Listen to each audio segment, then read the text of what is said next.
What if? Thank you, Ryan. Yeah, thank you, Ryan. Good evening, guys. It's a pleasure to see you. Let me do some quick housekeeping so we can get into the meat of the meeting. SABR Day is coming up, and you're all wondering what we're doing for SABR Day. So am I. Bill Perch and I are meeting, are going to be talking on Saturday to come up with some ideas for SABR Day. Date to be determined. Not sure if it'll be the 5th, the official SABR Day. I know this year we don't have any conflicts with Fan Fest as we've had in the past. So we'll figure what works for that. You know, some of the ideas are floating around out there. Women in baseball, broadcasters, British baseball. I've got some connections back to British baseball. So who knows? It'll be interesting to see. So stay tuned. I will let everybody know what we're doing as soon as possible. So that's where we're at. Is it virtual or in person? It's going to be virtual. That's good. Decision, talking about Omicron and so many people in Wisconsin. I've got family members real close. I had a daughter and 2 grandkids catch it. So the feeling is it's just too wild out there yet. And in a couple of weeks, it could be better. We don't know. But right now, let's go with virtual and let's hope this thing settles down. So as we get into spring, we can actually see what each other look like in person. So that's the plan at this time.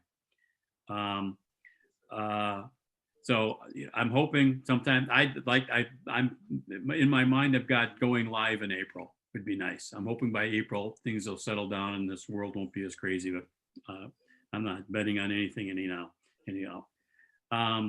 For tonight's meeting, we'll use a format I've used frequently where I ask a few questions to get things started. And then the hope is you guys have better questions than I do and keep it rocking and rolling. And I also have additional questions to move on to from there. So first off, welcome, Marcus. Nice seeing you. Yeah, thank you so much for your patience and for pushing this back a little bit. Really appreciate that very much. Look forward to this. I think pushing it back helped because there was another chapter on before us and a few of them moved over to here. So that you actually helped us probably. So thank you. Let's do a quick intro. Marcus is a Racine native, graduate of Horlich High School. He was drafted in the 18th round of the 1989 draft by the Pittsburgh Pirates. Others who attended Horlich High School, I didn't know this group until I looked it up today. Don Heinkel, Julius Matos, Shane Raleigh, and Jack Tashner. Did you know any of that, Marcus? Yes. Yeah, I met Donnie Heinkel once when I was in high school. He came and visited when he was playing with Detroit. And he was playing the Brewers. I grew up with Jack Tashner. We grew up playing backyard baseball together. Did not know Julian that well. And it's quite a cool group of guys. Yeah. Did Tashner go to UW Oshkosh? Yeah, now he's a police officer up there and he coaches youth baseball, club baseball. Well, I live in Oshkosh. That's why I asked. Yeah. Name's familiar. Okay, thank you. Yeah. After 10 years, 11 seasons in the minors, he retired and was hired by the Brewers to be their bullpen coach and stuck around for a few years or 21, whichever. Yeah, he was there for 21 years. Just announced his retirement a few months ago. And I would say it's probably safe to see, I know for sure he saw and probably worked with all of the 21st century Milwaukee Brewer pitchers. Would that be safe to say, Marcus? Yes, it would be. Good. That may be the safest thing I say all night. Thank you. And in December, he was inducted into the Oldtime Ball Players Hall of Fame. So it's my honor to welcome Marcus Hanel. And I'll start out with the first question. Let's start with your minor league career. Can you tell us about being drafted and playing professionally with the Pirates rookie team in 1989, your first start in professional ball? Yeah, that was that whole sequence. I didn't play the game truthfully to be drafted. My parents came with a background from Germany and we didn't really have a whole lot, and it was a way to pay for schooling. My sophomore, junior years were really, I had exceptional years and put my name on the map. I did a camp down in Florida, a Doyle camp. And after I was done at that camp, I was a second-rated catcher actually behind, you guys might be familiar with Charles Johnson, who went to the University of Miami and played for the Marlins as well. And so it really helped. And then my senior year came along and thought it was going to be great. It's going to be easier than ever. And not so much the case. I really forgot how to hit. So I went a lot deeper in the draft than I thought, and had a second day draft, not the first day where we had initially thought would be a top 5 round pick.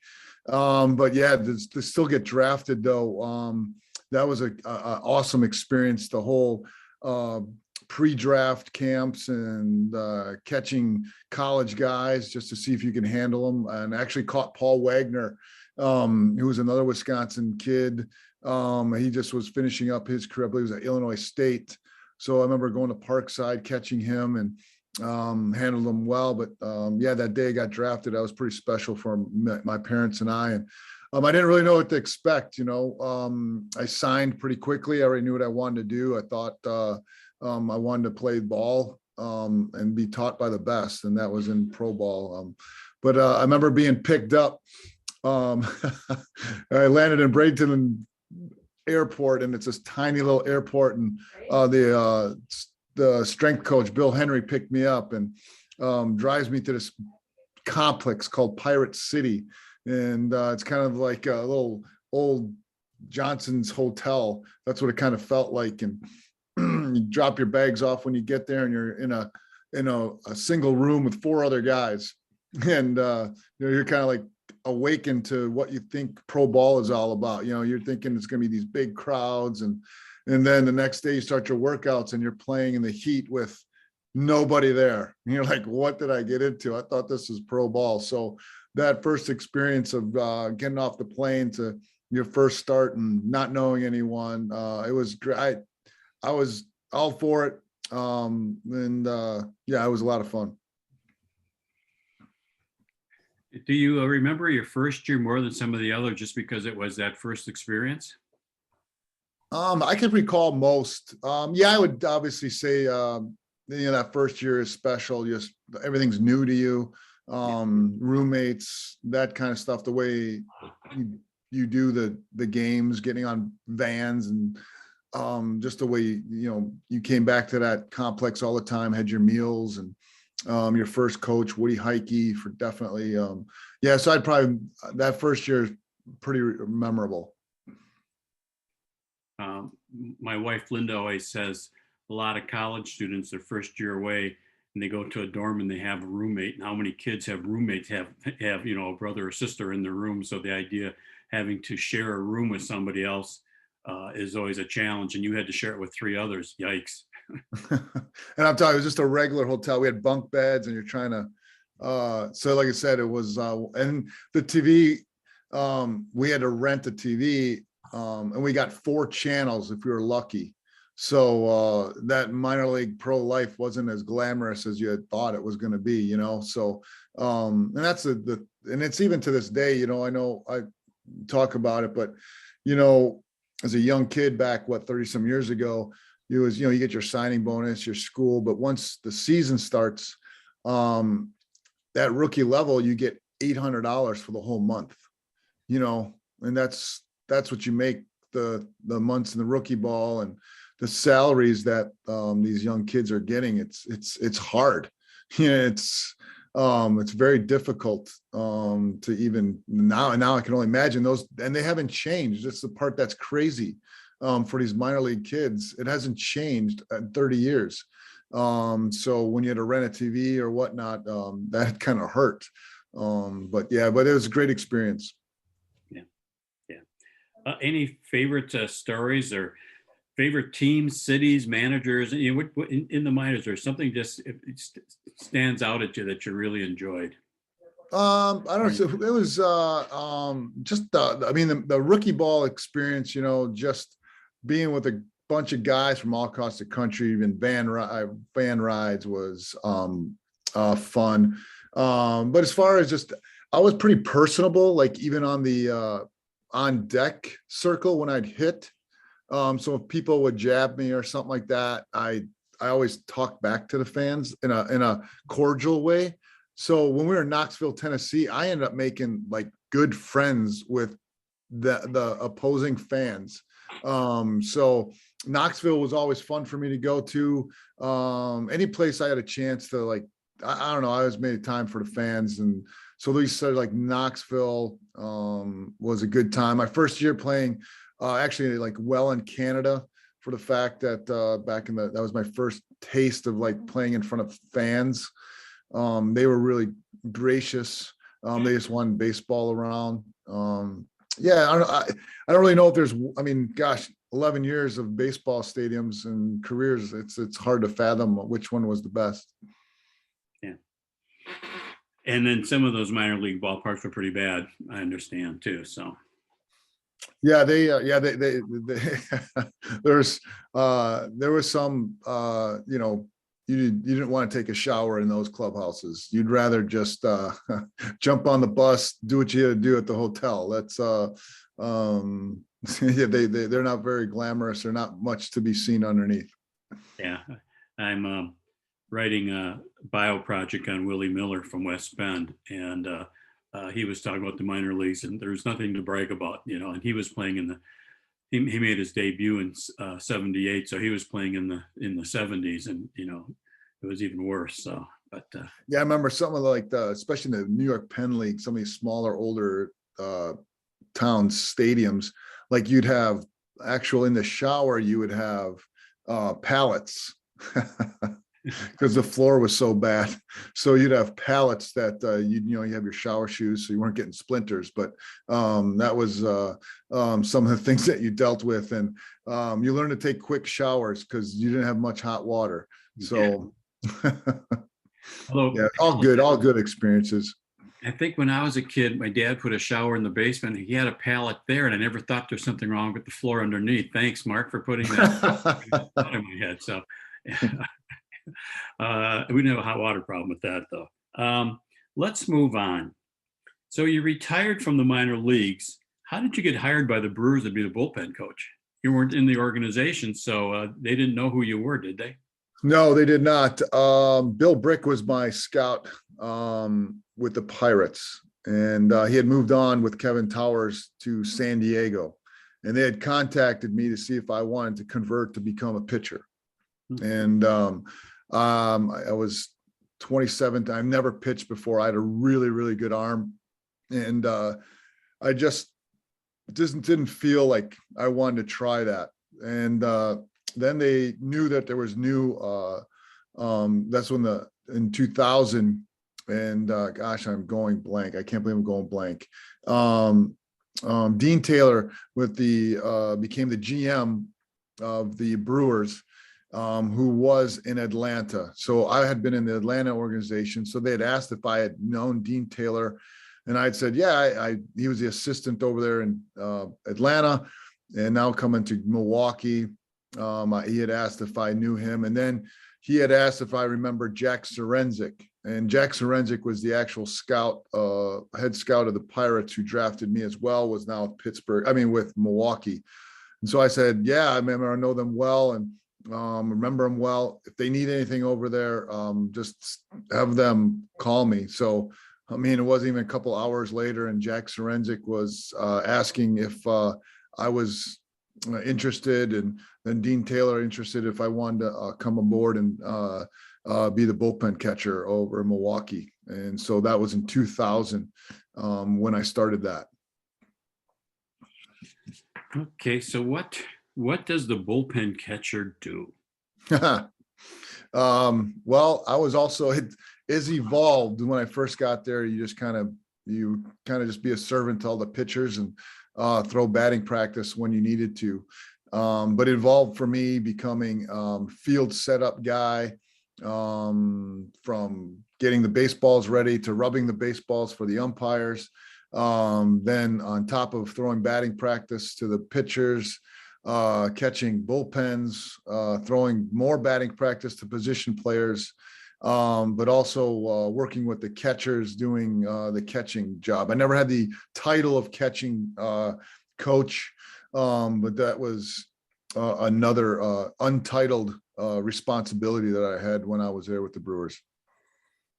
Good. So a day for me, my last couple of years would consist of me showing up at the ballpark, getting the baseballs ready for field time. Depending on the day of if it was a first game of the series, we would have our coaches meetings, our scouting reports, going over our game plan for the day, how we're going to use our pitchers, who was good, who was not, our lineups. So our whole scouting report on the opposing team. So we went through all of that. Once that was done, we usually had early BP or whatnot. But the pitchers would go out shortly after that. Like I said, play long toss, catch bullpens, and then throw some batting practices quickly to the pitchers. Then the catchers would come into the batting cages. We would do all our glove work, anything that we felt like we needed to do. And then go back out on the field, throw some more batting practice to the position players if you guys are lucky enough to see that. And then, just kind of wait for game time, go out for game time with the starting pitcher, catcher, prepare for that game. And then in the dugout or bullpen, during the game, just be ready to catch, but then also have our scouting reports. So when the pitchers would be like, all right, hey, in this situation, what are we looking for? So we had all that out there with the iPads and all our paperwork just for them. So if they had any questions, we'd be ready to ask, just prepare them. So the pitchers didn't really want to have a whole lot of information until they about to go on that, to go on the mound. So a lot of things they'd ask. Go ahead. I'm sorry. No, it's okay. So you were there 21 years. So 21 years ago, you didn't have iPads. So probably there's a lot of technology changes that you've seen in the years. Yeah, a lot of technology. I still remember Billy Castro. Before every series, he would write on a sheet of paper the line, all the hitters, and he would just put it on a single sheet of paper, and he would write their strengths and weaknesses of the hitters, where we wanted to go with a safe pitch, if we needed a strike. If he was a first pitch ambusher, if he took, was he aggressive with runners in scoring position? We had all this, and he had each, he wrote it tiny, and he'd fold the paper into this little thing, and then he would put it in his hat. And so then when the guy was up to pitch, he would take his hat off and he would unfold a sheet of paper and he'd go, all right, we got Scott rolling right now. He's going to be leading off for you if you go in the pitch. First pitch ambusher, no cement mix sliders, keep it down away. If you get ahead, bust them in at the hands. And, that's it. And then he'd fold it back up, put it in his hat. And that's how he would be on the mound as he's preparing these guys, giving them information on the mound. But yeah, you're right. Now the guys are taking their tablets out and they're sitting in the whole time, just kind of watching how they've pitched guys. If they've been in the big leagues for a while, they had every series would be lined up. So for a guy who pitched out Hader, so Hader could look at the new lineup. Let's say Hader against the Reds.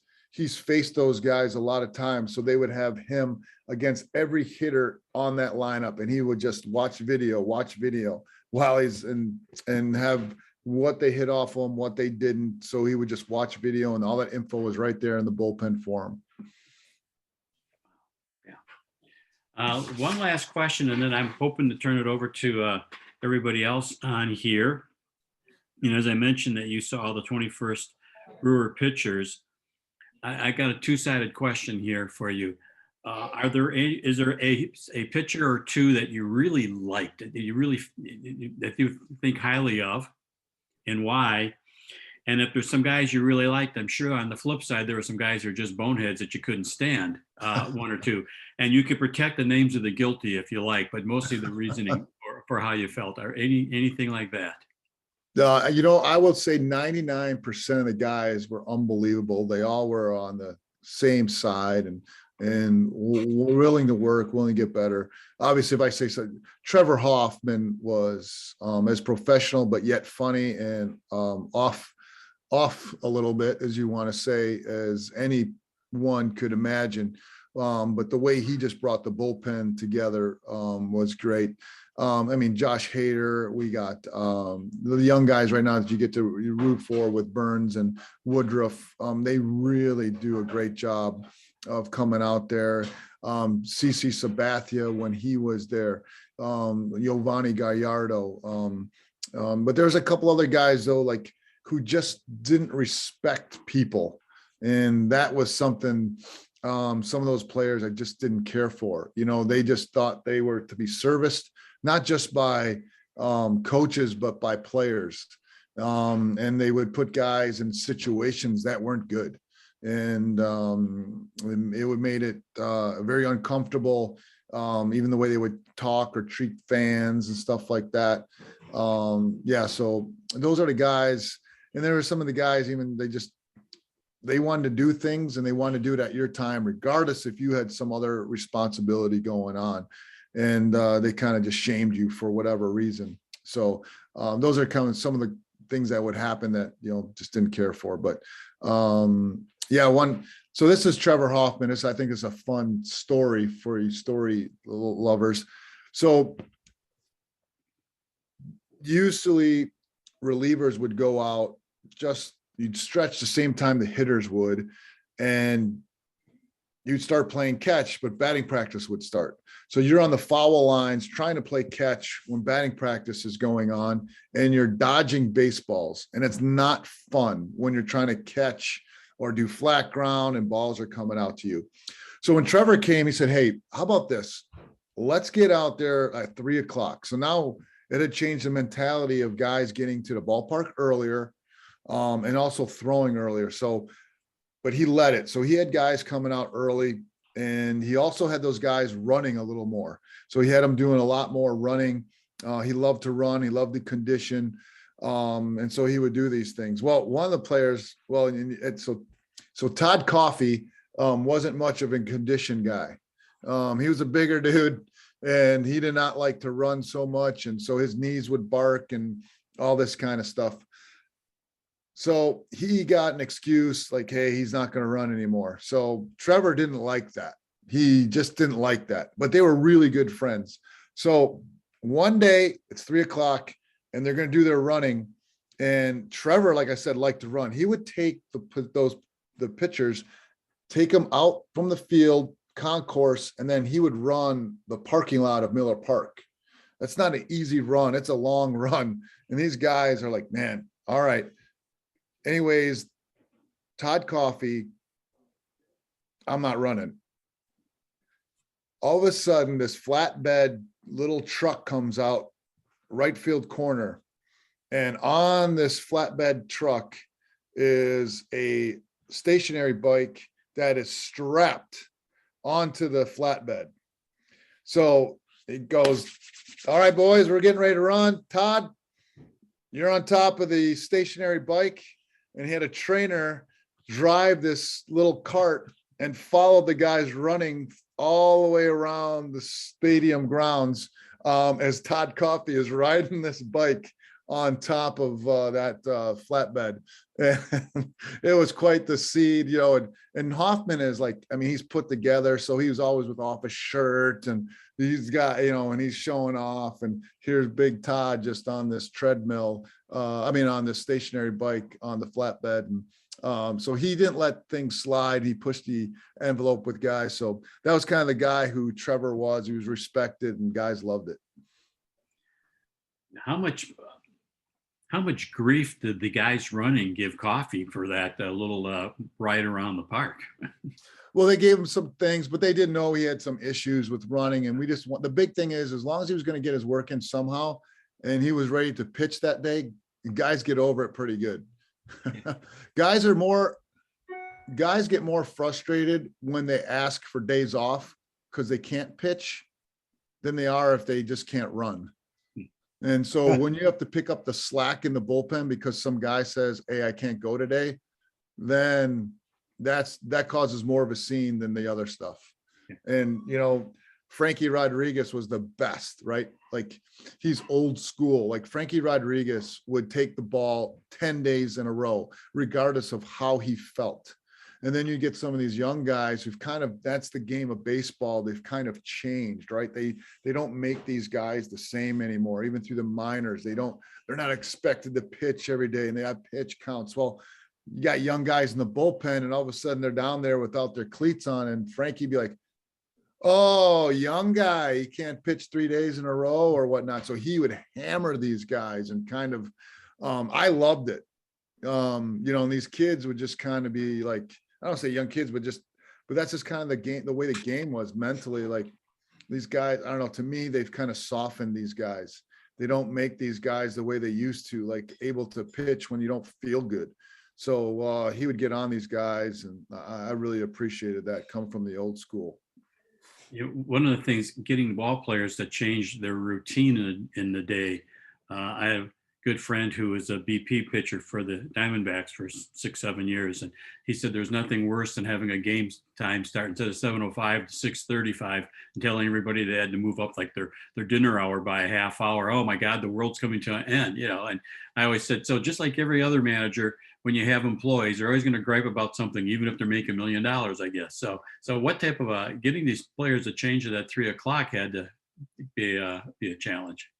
Yeah, it was. But once the culture was made, it was no issue at all. The hard part is, like you had said, like it is, guys are routine guys. And that is the biggest complaint, especially I know at home now, like, especially when the season starts, you got a Saturday, Monday, Tuesday, you got like 6:40 starts. Then Tuesday, Wednesday, they go like to 7:15. And then all of a sudden you got a day game and 3 o'clock game. And it's like, and that's the thing, because they argue mental health or all this just to feel well, try to have a schedule. And then all of a sudden these game times are like, well, how do you want me to get in this routine if you want me to stay on task? So that is a little frustration. And I know outside of baseball, they might not understand what that routine is, but just the recovery, when these guys are doing this every day, it's kind of nice to have a pretty fair schedule.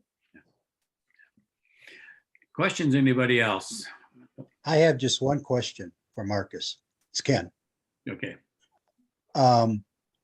Marcus, I always wondered when the call came out to the bullpen and certain relievers started warming up, could you tell whether or not that pitcher had it that day, or was he just off and maybe he shouldn't go into the game? Yeah, it's a great question. Get that asked a lot. You have to be somewhat careful. The biggest thing is more like you just watch how the ball's coming out. If he looks like he's like really laboring, and those are more the signs that we look at. If he's commanding the ball or he's not, as long as his like velo and his most of the time his like it's a spin rate is good. All right, it's the matter. Hopefully he'll find it out there.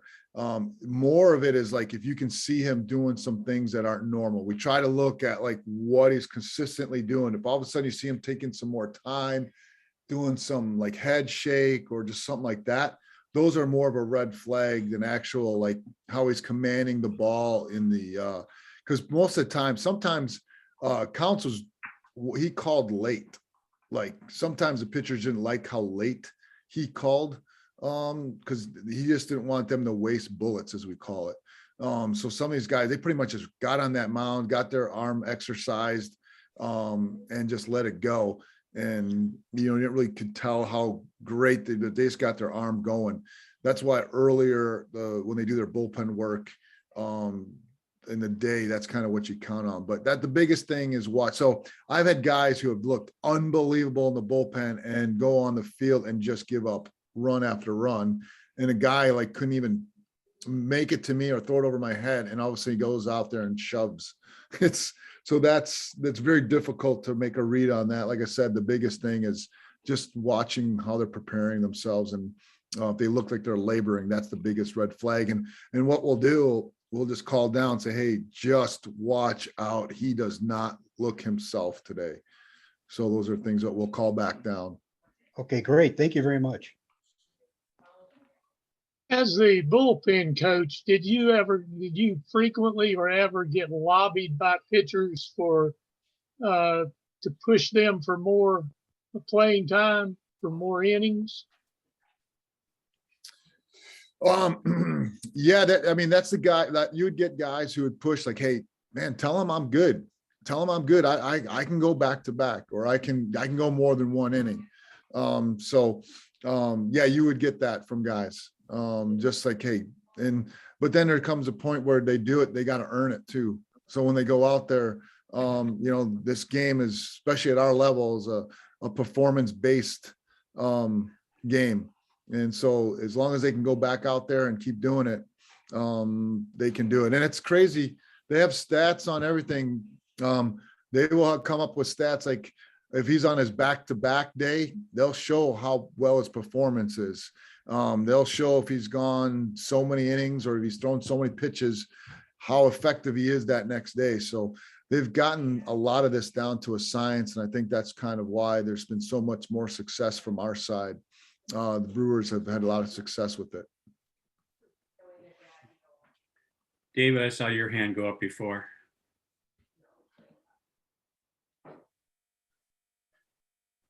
There we go. All right, I got a question for you.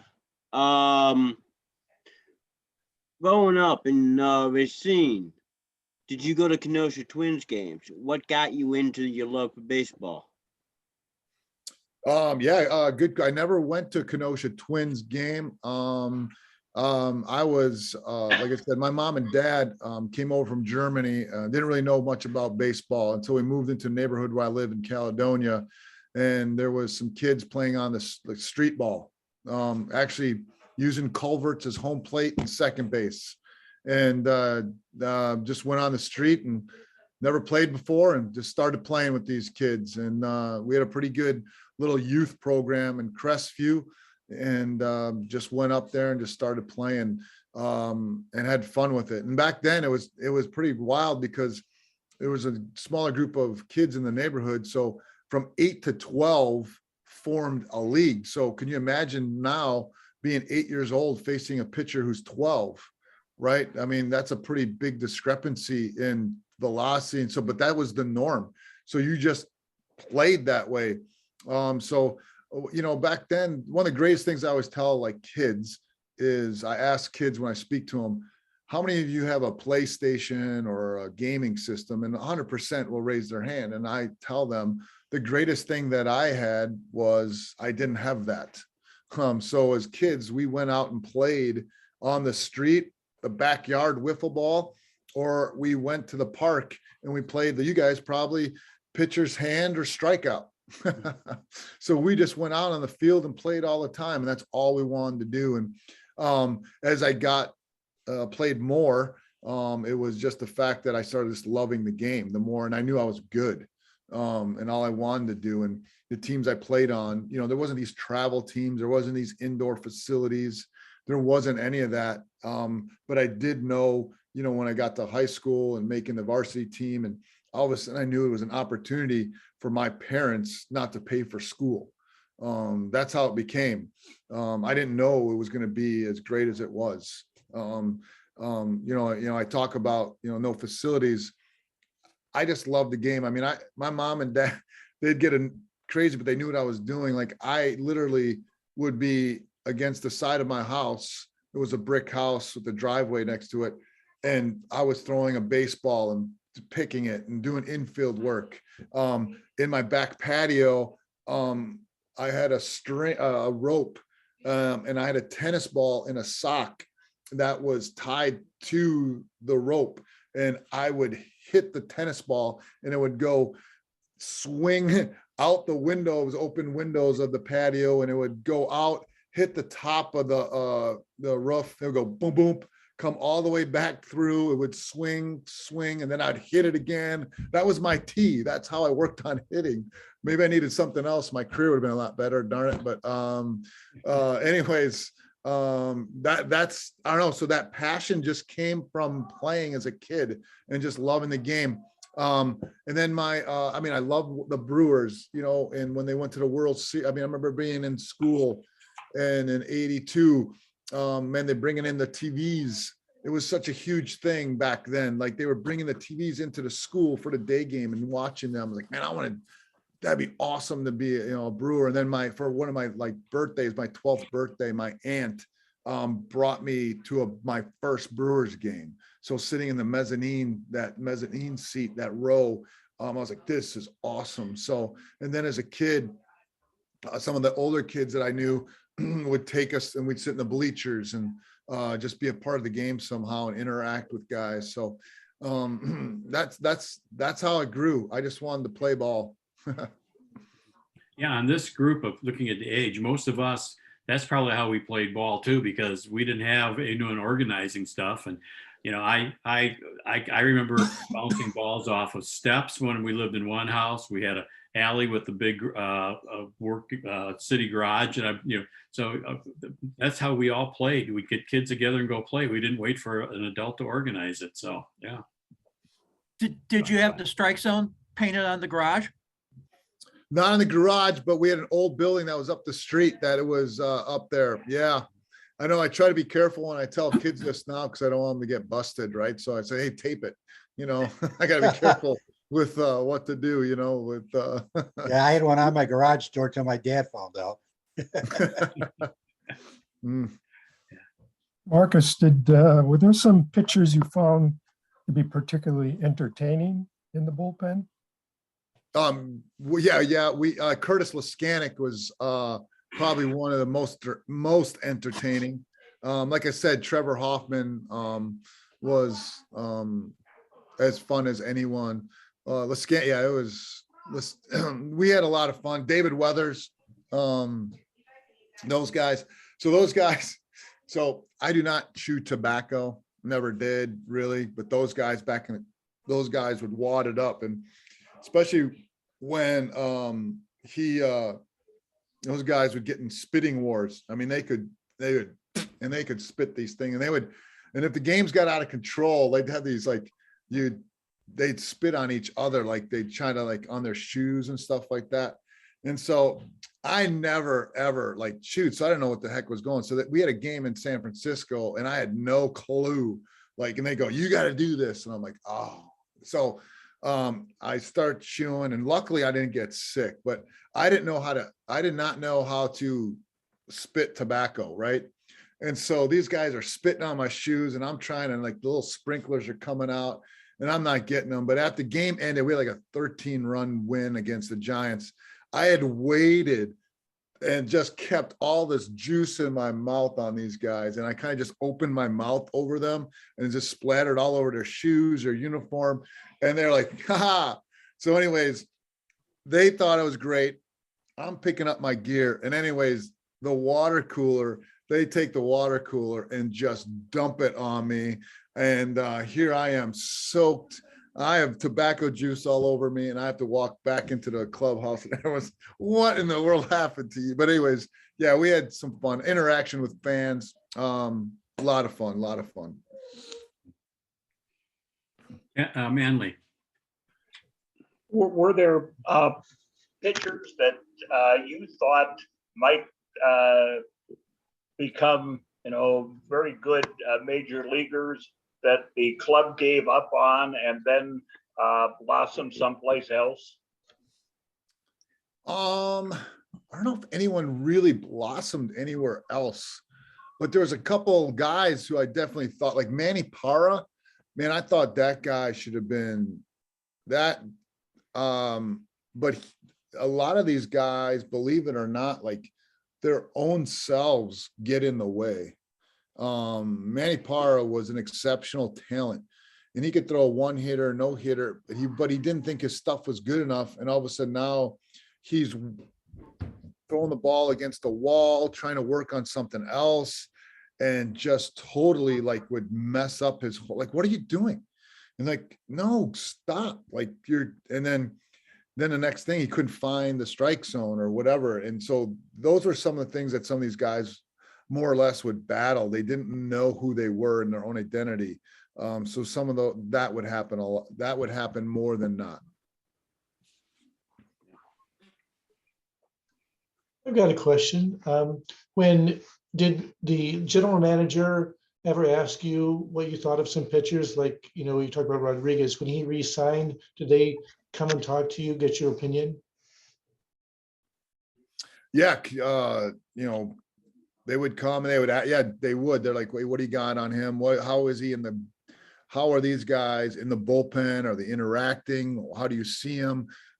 Is he a deterrent to these young guys? Is he helping the young guys? Yeah. So what do you think about his stuff? What's it look like down there? Yeah. So, and not just then, during the season, I'd get called into the manager's office, say, hey, what do you got on so-and-so? And, ask an opinion on that. So yeah, you'd get that quite a bit. In ballparks that had bullpens that were out in the open, was it remarkably different to manage the bullpen as opposed to the enclosed bullpens? Like, for example, before they enclosed the one in San Francisco, that was wide open. Yeah, it wasn't so much corralling, like even the one in Chicago, but guys do not like throwing out there. They just feel apprehensive. They don't want the ball to get away. They don't want some guys like the interaction with fans, others guys don't. So they just reacted a lot differently to that. So that was more of the thing like that. Most of the guys just did not like throwing there because they didn't want the ball to go by and all of a sudden the game stops and everyone's looking at them. So that was the hardest part for them. And then they couldn't be as goofy out there as they want to be. I'm telling you, relievers are really goofy. Some of the games or antics that they wanted to do. It's pretty wild. Like the first 4 innings, it's a loose group. I mean, loose. And then that 5th inning comes around. Man, everyone has got the mindset changes very quick. They know when their rolls are coming up. The stretch bands start coming out. The heavy balls start coming out. It's the first 4 innings, everyone's goofing. Hey, what do you got going? And then all of a sudden, bam, it's like a switch. So that's the hard part being in the bullpens on the field. Guys in field, they had that just chance to just hang, because every day is a pressure situation for those relievers. And it was just kind of a nice time when you're away from it all. Were there leaders in the bullpen that you could rely on to create a positive culture, or did that change about the 4th or 5th inning? Yeah, I mean, everyone knew what was happening. There was a culture there, knew it was expected. Like I said, the leading started already at 3 o'clock in the afternoon when we're doing those kind of things. Guys, that's where it all started. So they knew what was prepared, what was expected of them. And yeah, so that's where it was. And then the great thing, man, these guys, especially when you're playing for a competitive team, you get the guys who will step up and like, hey man, let's go, man. We need you today. So you have that too. Are they still running at 3 o'clock even though Hoffman's gone? We did for a long time, and then last 2 years, then it changed a little bit. I know we would start going out. So now there was a little more space. Like the home team always hits first, and then there's started to be like a half an hour gap until the visiting team would start. So you had a little better window there without getting hit for balls. So even if it was so you'd go out and stretch, and then you had a 15-minute, 20-minute gap when there was no batting practice. And that's enough time for the guys to get their throwing in. So we started doing it a little later. Okay. We have a couple of questions from Adam McFadden out here. Did you ever take batting practice as a batter in an MLB stadium? Oh, definitely. Oh, yeah. Definitely. Houston was fun. So the part that was funny earlier in my career, when I was younger as a bullpen catcher, I was just 30, 31. I would take batting practice frequently with the guys, and everyone knew I could catch and throw. And at that time, we really had no guys who could hit. Like we had Chad Moeller was catching back then. Henry Blanco was a great catch and throw guy, but all of a sudden I started taking batting practice, and they're like, dude, you got to stop. You're showing up our hitters. And and so I didn't really get to cherish it as much as I wanted to. And it was batting practice. Let's be honest. It was still fun. But there was a time, believe it or not, like I had when Doug Melvin and Gord Ash took over. Like it was my 4th year. I think it was that time I was taking bag practice. Billy Castro, who's the bullpen coach, and some other, they're like, dude, this kid can catch. You need to invite him or just bring him to big league camp as a catcher. So end of the year, Gord had asked and said, hey, would you want to come to big league camp? And I'm like, well, yeah. And they're like, well, no, as a player. I'm like, yeah, I'll do that. That'd be awesome. I mean, I try to see what happens, right? Be 31, 32. I'm still young enough. He goes, the only thing is you will forfeit your job as the bullpen catcher. And it was like, man, what do I do? I mean, I haven't played in like 4 or 5 years. It's not like I left the game as someone who could like really hit. Like, is all of a sudden something magical going to happen that I'm going to be this hitter? So I knew there was an opportunity with the bullpen could evolve into something very nice. So I kind of just said, I did 11 years. And so I didn't risk, or I didn't want to, hindsight, I kind of actually wish I would have pursued it just to see what would have happened yet. And I just wish they would have said, hey, you can come to camp. And if we don't think you can do it, you can resume your role. I should have pushed a little harder on that. But anyways, I've got great memories. My family's got great memories. It was kind of neat. My son just asked me on the ride home after, practice tonight going, Dad, what do you miss most? I was like, I miss, our road trips, I miss hanging out with some of the guys and being on the field. My son probably taking more batting practice on different fields than I had. So those are some of the things I miss, but I don't miss the road trips now, missing my kids, but that's another whole thing. The other question Adam had was, how is Greinke to be around? Straight shooter, loves a challenge. Great story here. There's 2 stories I have for Zach. Giovanni Gallardo was with throwing a bullpen, and then all the pitchers, like starting pitchers, they started doing this routine where they'd watch the bullpens, like God, I'm going blank.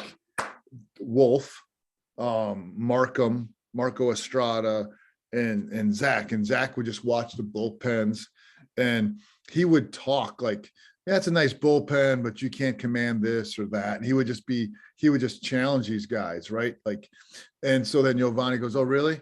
And so then he started dotting some balls and then just dropped the glove and walked off like the mound, and just kind of, so they had this like rivalry with Zach, because he was just a straight shooter, didn't want no nonsense. And if you had a conversation with him, you better be to the point, because he wanted nothing else about it. But the other story was when he first went to LA, AJ Ellis was the catcher, who was a good buddy of mine. And he goes, so my first interaction with Zach is I'm going to catch his bullpen in spring training.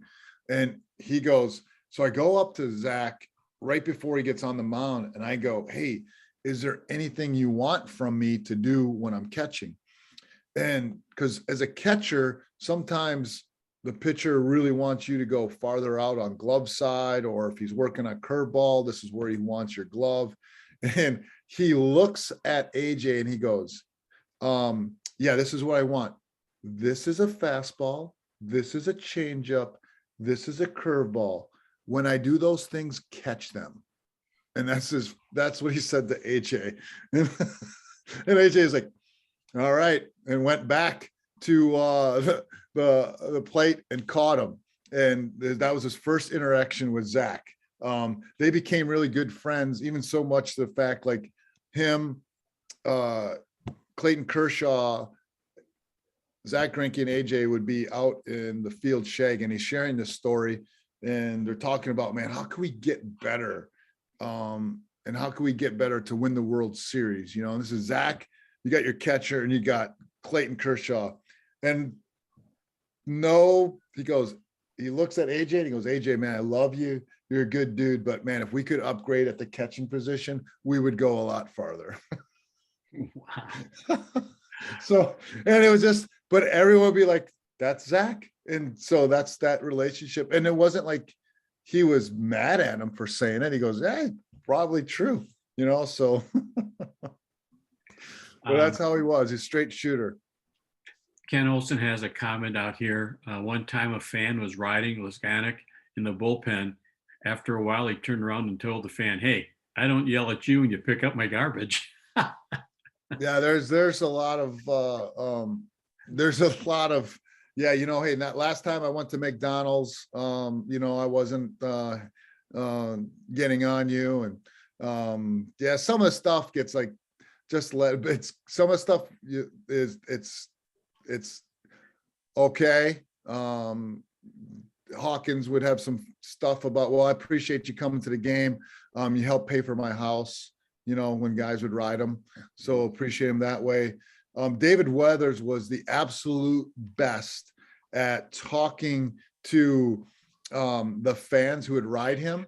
And he would be so good at it that the fans would be laughing at the fan. He would spin it so good on the fans. He was the best. And when you do that, like, that's the thing. If you're real cordial with the fans and you just kind of took it in and you laughed and you started just having a conversation with the fans, their bitterness kind of softened and you could actually have a fun time with them. And then they found out, like, when they did that, they probably get a better chance of getting a baseball. So they kind of softened up somewhat as well. I've got a question. I'm from Minneapolis, and I just kind of wonder what you guys thought about the bullpen at the Metrodome being so close to the fans there.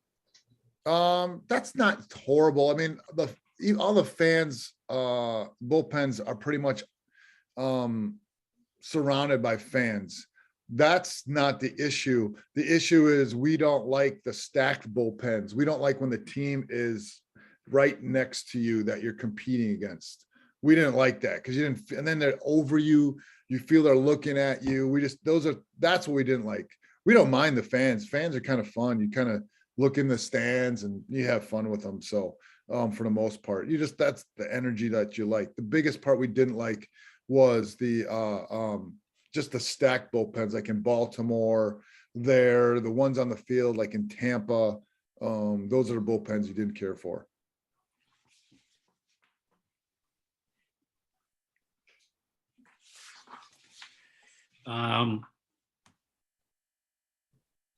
Turning that,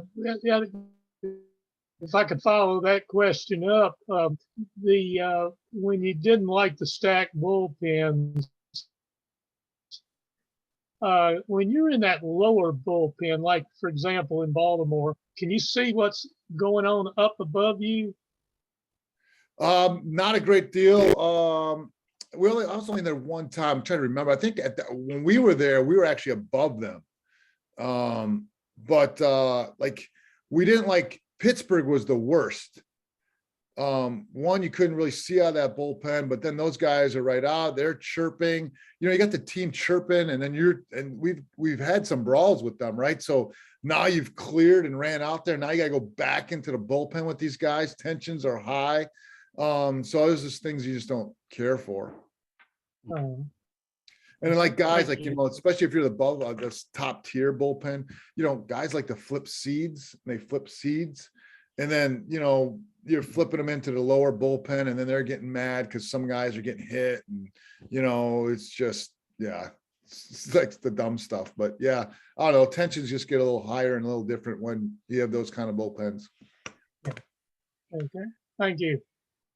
Another question from Adam. Did you ever notice changes in the composition of the baseball through the years? Yes. Being the guy who had to rub the baseballs, you could tell over years, like I used to tell, you could tell, like, I could really, when I'd rub the baseballs, I could tell if I had movement within the leather. I could tell if I could move it compared to, like, man, this baseball is hard, or it felt smaller. So yeah, those were some of the things that I could tell in the game, intentionally or not. You could see that.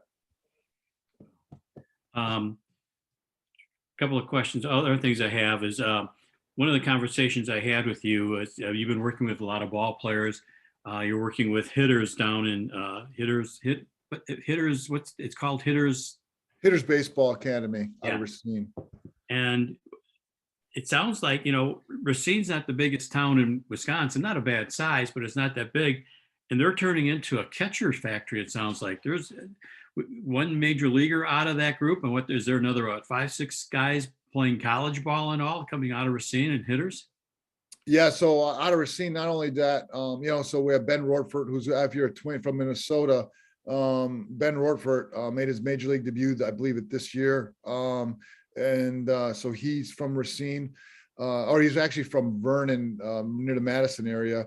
But these kids in the southeastern Wisconsin are coming to hitters just for the reputation of play. And he said him. We got Jacob Campbell, who's out at the University of Illinois.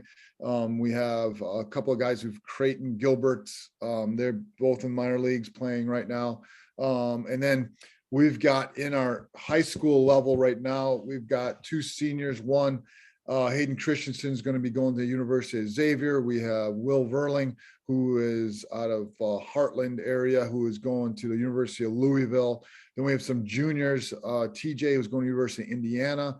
We have another Heartland kid who's going to the Arrowhead area, who's going to be going to the University of Missouri.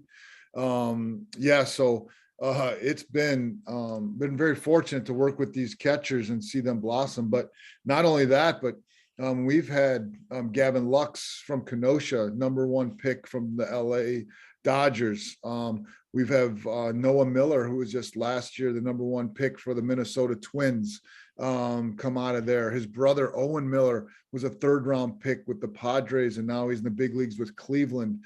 And we have, obviously, and then Jared Kelnick, who is the one of the hottest prospects in all of baseball with Seattle, who is an outfielder now for, he was the first high school player in that, I think it was the 18 draft to be taken. He was out of hitters baseball. So AJ Vukovic 2 years ago, 5th round, but he got 1st round money. At that time, that's when they only had the 5 rounds. And then we're expecting this draft this year, some more kids to be drafted very highly. So we've been very fortunate with the what we have working there, and it's credit to RJ Fergus, who runs and owns Hitters Baseball, the reputation and the work and what is expected from these kids. So, and the cool thing is there's even, I do a lot of our catchers, the hitter catchers, but I have a lot of kids now coming from other organizations that I'm doing catching lessons with. I'm thinking people are seeing what's being done, and I'm very lucky and fortunate that they are coming to me to do so. And I love it. So it's a blast. And with Major League Baseball lockout, you're saying some of the major leaguers are back at hitters working out as well? Yeah. So it's kind of fun. You go there in the morning or early afternoon, and you got 10 guys, minor leagues to big leaguers in there working out. So they're coming back home and doing their thing, which is nice, so it's nice for us, not so nice for them. They'd rather be working out, and on the fields in Arizona or Florida right now. And, cause they could go do that normally, but now that they can't. But it's good to see them there and the way they're interacting with some of the younger kids and being able to be a role model to them. It's pretty sweet. Yeah, good. Peter Wilt has a comment here about the Racine becoming a factory. It's like shortstops in San Pedro de Marcos in the DR. Well, I'll tell you what, that'd be a sweet thing to be known as a catching factory. And I think it slowly is. And we're pretty excited about that. Yeah. Another thing in the article that was in the Journal Sentinel about your retirement, they mentioned that you have done a great deal of charitable work, and you're involved in an organization you started called Coos Kids. Is that correct? What is Coos? Yeah, Coos for Kids. So Coos for Kids was started 2005. It was an opportunity for me. Coos is my nickname. Like I said, my parents are from Germany, so when they would pronounce my name, Marcus, it would be Marcus. So everyone knew me as Coos. Even my minor league days, no one knew my first name. The only people knew me as Coos. So I always had a vision of someday helping out and giving back to the community. And so I had an opportunity when I got to the Brewers, helping out other charities. And raising money by getting memorabilia. And I found out like a lot of the charity money was being raised, but it was going to administration costs. And I was like, man, nothing's being bought back into this community. So a couple businessmen and I had started Coos for Kids, and we helped terminally ill, disadvantaged kids in southeastern Wisconsin. And so we have a Challenger Baseball League and Bowling League.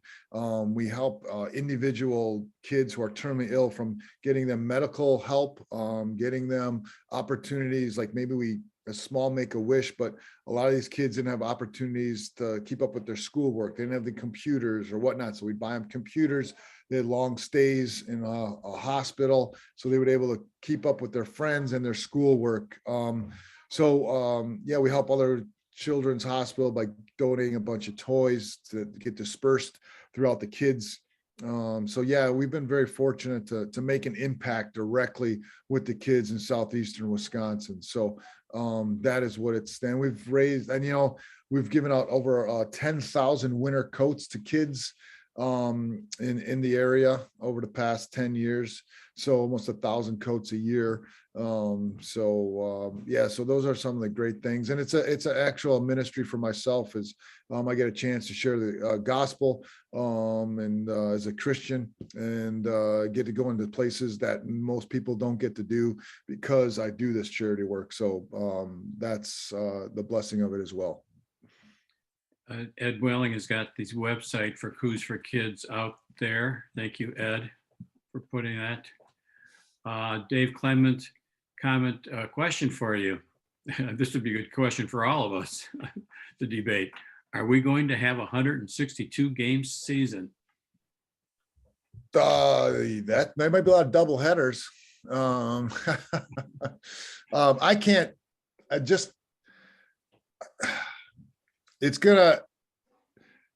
I've heard both, just from what I know. I mean, I don't know, like, I'm not on the inside anymore.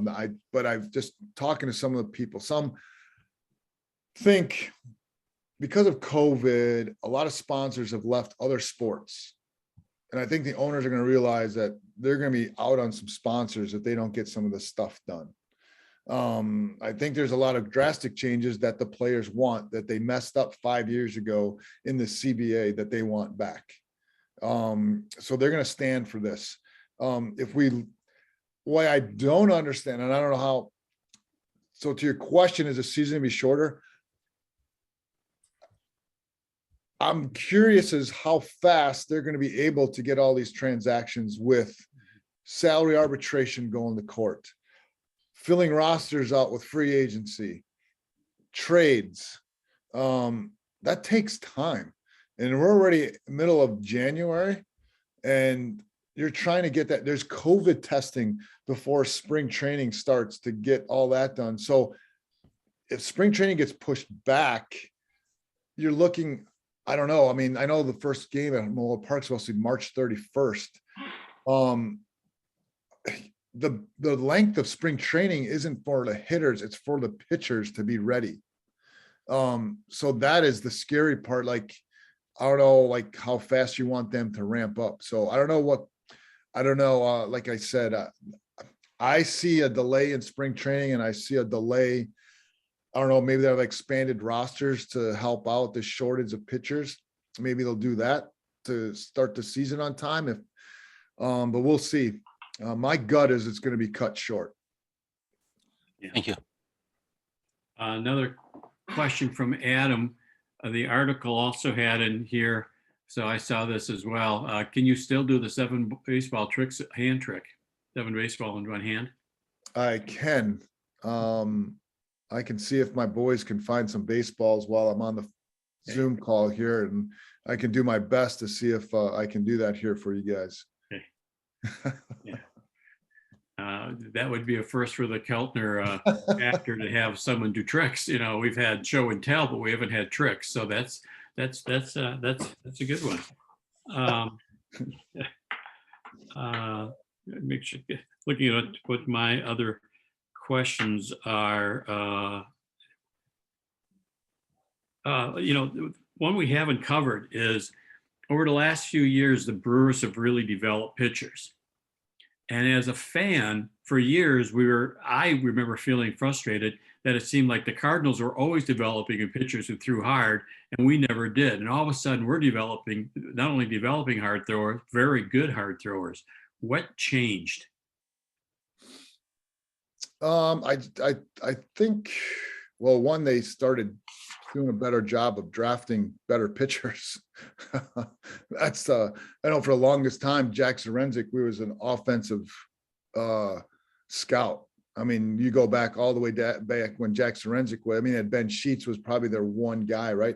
I mean, you had Manny Parra too, but I mean, that was a Ricky Weeks, Prince Fielder, Ryan Braun, Corey Hart, JJ Hardy. They were drafting, those kind of guys.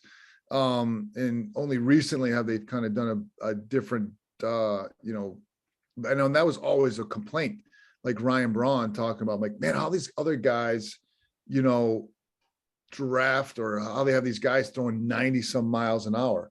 We didn't have those guys in our system.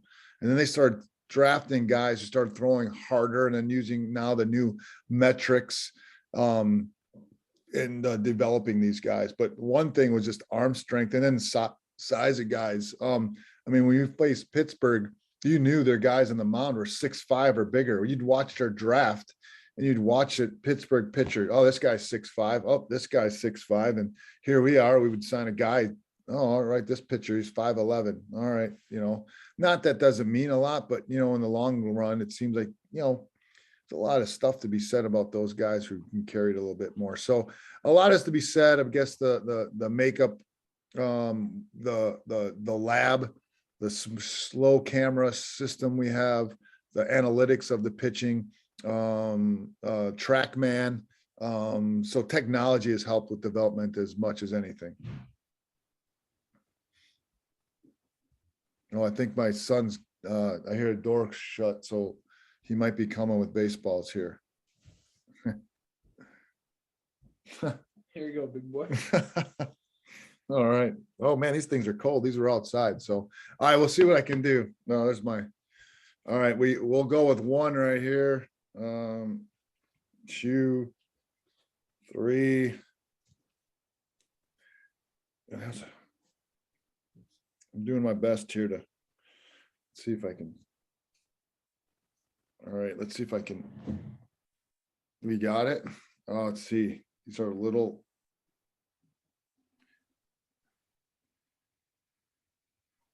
How's my trick here? Did I do pretty good? Do I make the circus of, I got some claps. All right, that's pretty sweet.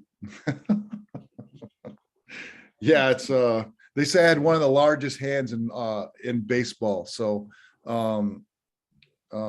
yeah, so there we are. So. Let's see, you got a very cool on that one. So that's nice in comments. Oh, very cool. All right. I'll take that. Adam, again, another question. We were just moving on, and nice, got a nice also. How hard was the airbender to catch? You know what? It was a piece of cake, truthfully. It's way nastier on TV than it was to catch. You're looking at it as like when you see it, you're like, wow, everyone talks about, like when he came up, everyone was talking about, oh, wait, because everyone looks at it in the system of, like I said, the analytics or TrackMan, the vertical to the horizon. Oh, it's actually like a left-handed slider, this curve, that's how they would equate it. And, you don't see that from a right-handed guy, right? Like, so you're like waiting for like this, something like you've never seen before. You're like, oh my gosh, I'm not gonna be able to catch it. Then all of a sudden you're like, once you know what it does, it's a piece of cake. And that's with anything. The hardest pitcher to catch is Corbin Burns. Easy. He's broken more thumbs than any pitcher I know, because he throws 98 with the cutter. And it's not that you've never caught a cutter before. You anticipate a pitch like that. You anticipate. But when he backs it up and it has two seam action, when you're thinking it's going to cut, you take your hand this way, and all of a sudden it runs that ball on your thumb and it takes you out. And that is the most pain you can come with. So it's some of these guys who throw so hard and you're anticipating it to do one thing and then it backs up and does another thing. That's like the one year Jacob Nottingham had to have done thumb surgery. Manny Pena missed time because of the thumb. For the first time, had to get a thumb guard. I mean, everyone who caught Corbin was like getting beat up. So though that pitch was difficult, back in the day when Tim Wakefield was with the Pirates coming up, that was not fun. Catching a knuckleball. And then, believe it or not, Mike DeJean, if you remember that name in the early 2000s, he had a fork ball that was like knuckleball. It was so hard. Sometime it dropped, sometime it knuckled, and that was not a fun pitch to catch. You anticipated a knuckleball because there's a question up here from Peter. Have you caught many knuckleballers? So not many. It was just like I said, Tim Wakefield, Jared Fernandez. I think we had him for like a cup of coffee. And that's really R.A. Dickey was in the organization before he took off. That was a whole other thing. They didn't, I don't know why he not got, if he would have, that would have been something, but yeah, that's pretty much it on a knuckleball. Ryan Shore has got a question out here. I'm not sure I understand it, Ryan. You may have to explain it. Are you the new spokesman for Blue Emu? You have met the benchmark? Ryan, you got a grin on your face. That was Johnny. I don't know if you've seen the Johnny Bench commercial for Blue Emu, where he holds 7 baseballs in one hand. And so I was referring to that commercial. Sorry about that. Well, I wish I had Johnny Bench's clout. That'd be sweet to do that. Yeah. But I think the only thing I have in common is my hand size. That's about it. Yeah. Wow. Other questions, guys? Yeah, I have a real vivid memory of you restraining Carlos Gomez in the middle of I think it was with the Braves. Did you find that you had to put in the peacemaker role or the role of someone who would be doing that sometimes? That was my role. That's funny that you say that because they joked with all my titles. Like I was bullpen catcher, bullpen, the catching coach, and then they said / Carlos Gomez restrainer. So they said that should be on there. Yeah, because I was only one of the guys who could hold him back. And if you look at the footage in Atlanta, that was my job to go out and get him. When I remember in Pittsburgh, I don't know if you guys remember in Pittsburgh as well, it was on Easter Sunday when we got in that brawl against Pittsburgh, when Carlos Gomez hit that triple. And why am I going blank on the pitcher's name? Gosh, he's one of the best pitchers in baseball. Who's with the Yankees now? Who was with the Astros? Garrett Cole. Yeah, yes, exactly. Thank you, Garrett. So anyways, that's when he mouthed off around when Carlos slid into third and Carlos popped up and, all of a sudden everyone's, and then on top of that, there was some already, I had mentioned stuff in the bullpen. We had an incident with them Friday night when we were playing catch in the outfield before the game started with one of their players and our pitching staff. So there was tensions going on already. So when that happened, it was, so something happened Friday night. And then Saturday there was anticipation of something happening again when we were going to do our throwing program. That this never happens. The position players from the team usually, they were already out with us waiting to see if something was going to happen before game time. And so Sunday happened and everything came to a head. But if you watch, I go in there, I grab Carlos and I take him out by the shortstop area. And I still remember Jim Reynolds, the umpire, goes, "Marcus, do you got him?" I go, "I got him." And they're like, "Okay, all right." So so the umpires as well knew that I was the guy to keep people away. So yeah, there's been some times you just go in there and just try to keep your guys away from other guys. Another question out here from Dave Malamut. Do you have any Bob Euchre stories? I'll tell you, we would, just Bob is like, like when we go to a hotel bus, people are always waiting for autographs, and it's kind of always funny. He goes, "Hey, I'll get you at the field."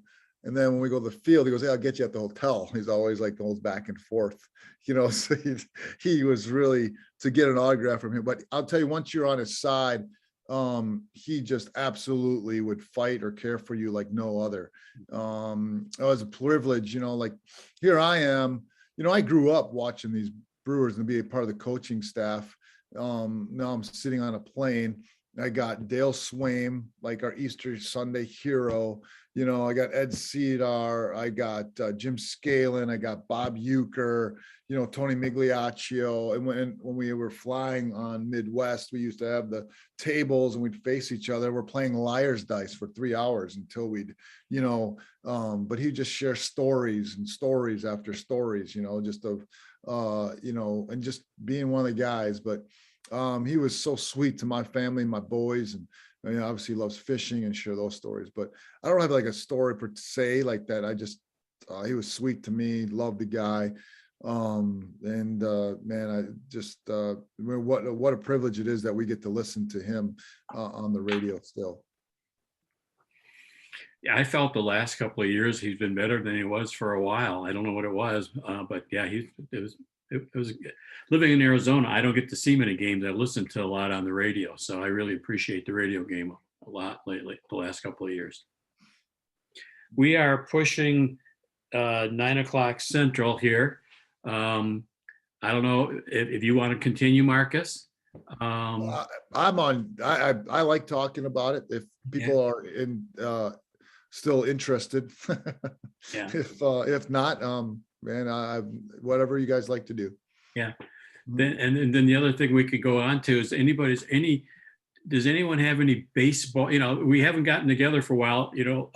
Marcus, one of the things we used to do after our meetings is we'd go to the bar afterwards and probably tell lies or baseball stories or something. So on Zoom, it's hard to go to the bar, but after meetings, we often have what we call bar time, where we talk baseball. Yeah, and they're ready. Peter's ready for us. And so, is there anything baseball-wise anybody wants to talk about? And with Marcus here, Marcus could also maybe add into it. Anything coming up that someone's concerned about? Well, I wanted to tell a story. My only other interaction with a Brewers coach back at the Metrodome when the bullpens were so close. Some friends who went to UW River Falls, and I went to a Twins game, Twins Brewers, and the Brewer fans were very outgoing, and they got in a conversation with Cal McLeish and got Cal McLeish to give him his chewing tobacco so they could all have a chew. And we thought that was, as college kids, quite a cool thing to chat it up with the Brewers coaches. And I think back then Larry Haney was the bullpen coach. A lot different time. Yeah. So that's my story. Yeah, there's a lot of when you make relationships, something, but they would, "Hey, you got anything down there for us? You got to, hey, you got to chew. And sometimes the guys would like throw a bag up there. Now, a lot of times kids come down there, we have so much gum, we just throw a bunch of gum and stuff up there to the kids. That's what we try. We do a lot of that. Earlier mentioning going to the Braves games before, I think even before you were on, Marcus, conversation came up about a person writing about 1966 and the Braves leaving Milwaukee. And so the question was, do you remember going to Braves games? And the conversation came up about autographs. And I remember after the ball games, we could stand out there and get autographs, and we'd follow them to their cars. So I have a old program that I have Warren Spahn's signature on, and his son and his wife. Why we asked everybody in the car to sign the thing, I don't recall, but I know we got all their signatures, and they just signed them, and it was just amazing. And I remember going up to Willie McCovey I gave up growing for Lent at a very young age. And so I maybe came up to his waist, and he's the biggest person I've ever saw. And I said, Mr. McCovey, can I have your autograph? Thinking he could stomp me out like a bug. He said, sure thing, kid, and signed it and patted me on the head. I just so relieved it didn't stomp on me like a bug. So yeah, so I remember those days. Yeah, I know those, it's the way the market is for cards and everything like that, it's kind of changed. It's like, you know, back in the minors, even when I played, like after a game you won, I would sign and I would go like whatever foul line and start and work my way back to the dugout. And my rule was if I got 5 no thank yous, I would stop signing. And so I would start and then I would make sure everyone knew like, hey, 5 no thanks. So I'd go and there I go, there'd be 1. I go, you got 4 left. And so, I mean, I would just go until I heard my 5th or I'd sign the whole time. You know, I didn't care. That's just, I like to deal with the fans that way. But then you get some of the like older people reaching over to young kids and we got to go and stuff like that. And just kind of like, well, so does everyone else. And so do I. But, and then during, you know, as you got to the higher levels, you know, some of these guys, what they had to deal with all the time, you know, they knew who was not just, they loved giving the kids the autographs, but then when they would see kids going up the steps to somebody they knew was a collector, then that kid running back down and running back up and give it to him. That's when they kind of started like, this is not what I'm not here to do that. I mean, I want to, so that kind of wrecked it for a lot, you know, and the players started getting bitter about that kind of stuff, you know, because they're like, I have no problem, but man, and then it's the same, you know, so that was some of their bitterness, that kind of, and that's why some of the guys don't come out to sign, you know, because they're just, they know who it's going to and where it's going to. I was standing along the right field line at Miller Park, I think, and Curtis Laskanik was signing autographs for mostly for kids. And I was standing back a few rows, and a young man came away with an autograph. He thought that Curtis Laskanik had signed a ball, and he stood there and he was staring at the ball, and he said, "I don't know what this says." And he said, he asked me, he said, "Do you know what this says?" And I looked at it, I said, "Well, I think it says I'm not a starter."